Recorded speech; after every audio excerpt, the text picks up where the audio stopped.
Hi, I'm Katie Murphy. I work for Groundwork Rhode Island and I manage the Harvest Cycle Compost program. Together with Tetee Kromah, I process all of the food scraps from about 150 households all over the city and a couple restaurants right here at Ring Street Garden.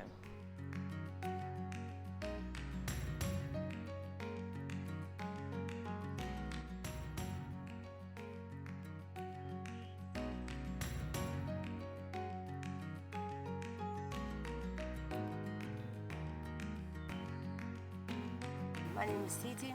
I work for Groundwork Rhode. I started it with Groundwork, which is a landscape and a construction crew that we work. I've been working with. I've been working for them for like 6 years now. I love composting because when I first started, I didn't know nothing about composting, but now I know when the compost is doing good. I know when it's not doing good, when it's struggling. The reason that composting is so important as compared to putting compost or food scraps into a landfill is that in a landfill there's no oxygen, and so all the food scraps when they break down will create methane, which is a greenhouse gas that's something like 28 times as potent over a long period of time as carbon dioxide is in the atmosphere. So folks in our drop-off program come here to Ring Street Garden to drop off their food scraps. They'll bring their bucket, they'll drop it into a Harvest Cycle bin, and we have a bin of leaves for them to put in the bottom of their bucket. After that large collection bin is full, Tetee and I will wheel it into the garden, bring it over to our hot composting bin, and then get started layering it in with leaves. All hot composting requires a certain ratio of browns to greens. Browns are things like dried leaves, wood chips, shredded paper, anything with a high carbon to nitrogen content. Greens, the ones we process most here, are food scraps, all kinds of mixed food scraps. But really a green is anything that has a high amount of nitrogen compared to carbon. Other greens might include yard waste that's still alive, green branches, which is where the name comes from. And everybody uses a different recipe. And your recipe really depends on where you are, what the climate is like, what your processing conditions are like, what your bin is like. For us here, we have contained bins, and so we have a little bit higher of a ratio of food scraps to browns than most people might. We have a 1.5 part browns to 1 part greens ratio. In a home composting system, you might want something more like a 3 part browns to 1 part greens ratio. And that just keeps it a little bit safer from odors, makes it a little bit less attractive to rodents, might take a little bit longer to process. So when we start a new batch of compost, we start with browns on the bottom. We'll put in a layer of leaves, and then we'll cover that with a layer of food scraps, the same amount by volume. The last thing we'll do is we'll put in 1/2 part by volume of wood chips on top of that. Then we'll start over again with the second layer. And it really creates kind of like a lasagna effect throughout the bin. So really what we're trying to do is we're trying to create a perfect microclimate for a particular type of bacteria that helps to break down the compost and correctly breaks down food scraps in a way that makes it into really rich soil. There's plenty of bacteria that are part of this process, but one that composters like to focus on is called actinomycete. When you see this in your compost, you know that your compost is doing well. And it looks like bits of white. It might even look like a fungus, but it's actually a type of bacteria. And when you see big patches of white in your compost, it usually means you're doing a good job. Bacteria like to eat food scraps, things that have a higher amount of nitrogen, but they can't digest them without the carbon, and that's why we need to mix them together. The carbon is kind of like the food stuff for the bacteria, and the nitrogen is kind of like the vitamins and the minerals that they need if you're comparing it to what a human being might want. The last thing the bacteria needs is oxygen. This is really, really crucial. Without oxygen, the bacteria won't be able to correctly break down the food scraps and the leaves, and you'll get methane and ammonia, which is not what you want in a compost pile. So in our bins, the way that we oxygenate the compost is by turning it with a pitchfork. You're really not doing a whole lot of maintenance to it, but just turning it. Just putting the food scrap into a bin and just turning it.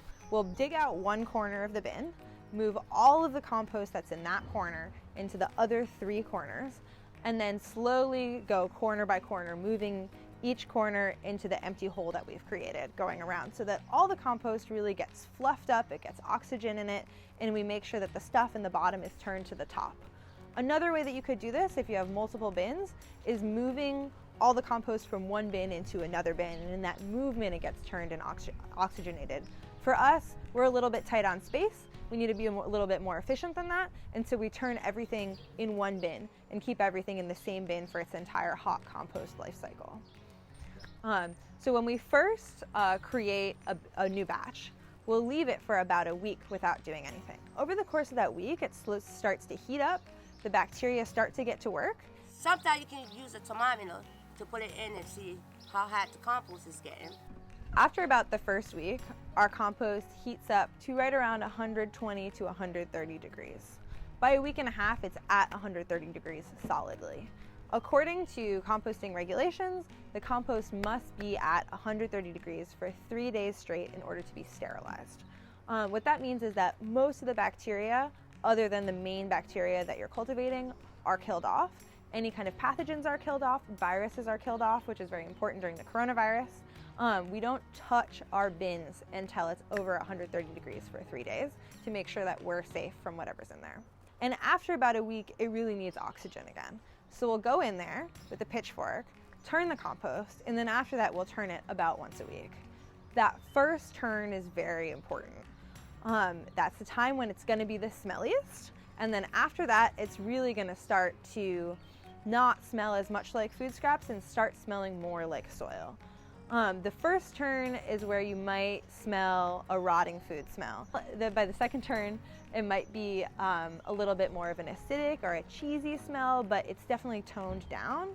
By the third turn, you're really starting to smell a leaf smell, a mulchy sort of fermenting apple smell, but it really shouldn't smell bad anymore.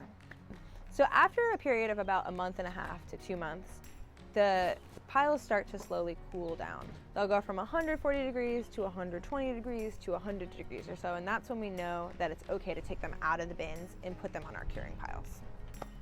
So once we take our compost out of the bin, we put it on a curing pile.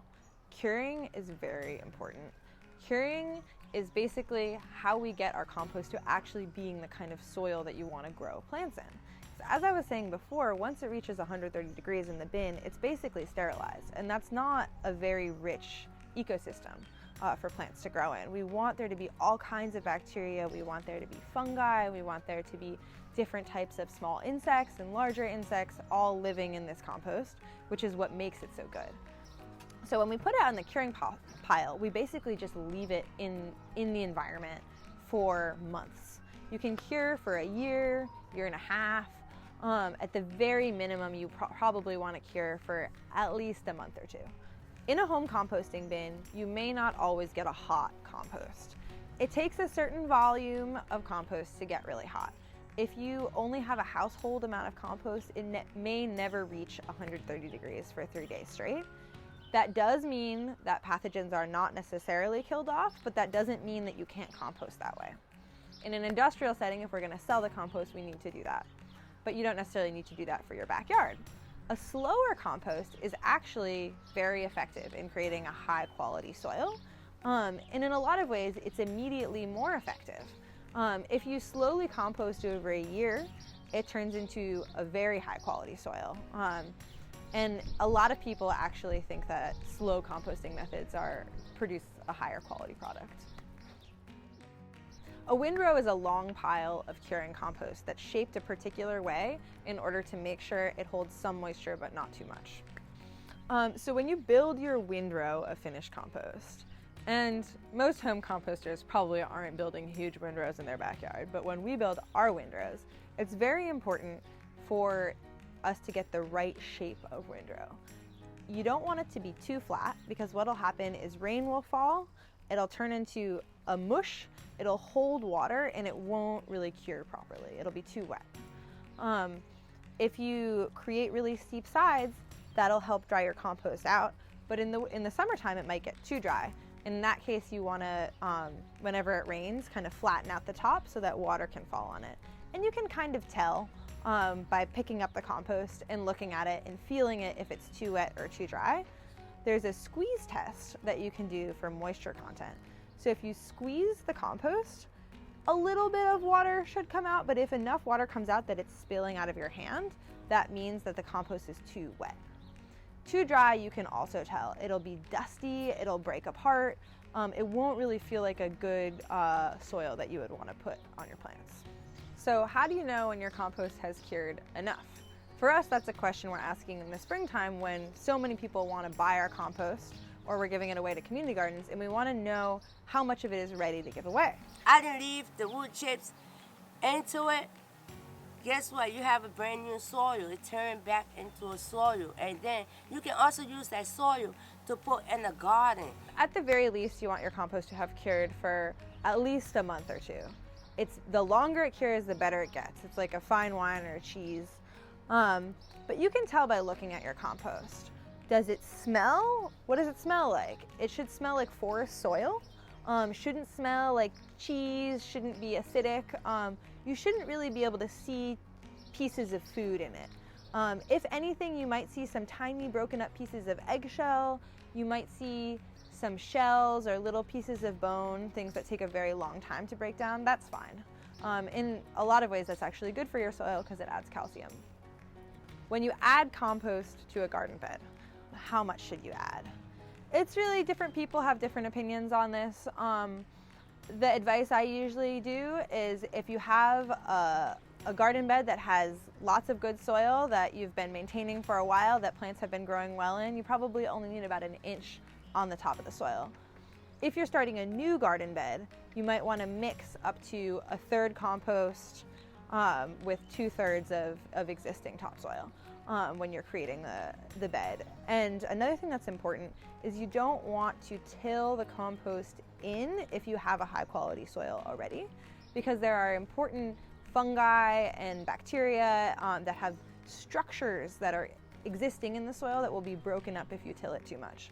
However, if you have a very low quality soil, sandy soil that you're trying to remediate, putting compost in there and really tilling it in and putting maybe a little more is a good idea. So last of all, we're going to talk about some issues that relate particularly to home composting.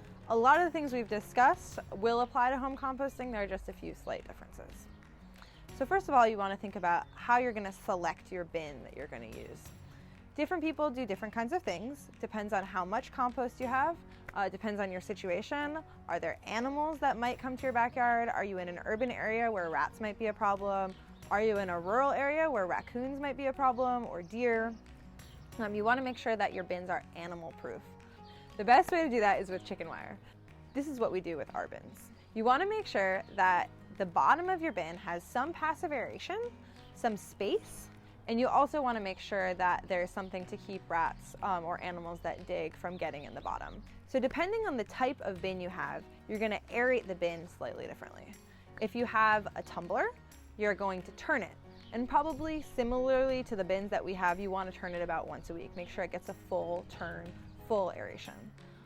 If you have a stand-up bin, like a Rhode Island resource recovery bin, you're going to need to turn it with a pitchfork from the top down. And you really want to make sure that all of that material is getting mixed together. The top is coming up from, the bottom is coming up to the top. Different leaves and food scraps are thoroughly mixed together. Thanks so much for watching our composting video. We really hope you get excited about backyard composting and start your own. If you have any questions, you can email me. My email is right here on the video, and I'll do my best to answer. Thank you for watching this video. I hope it's helpful for you.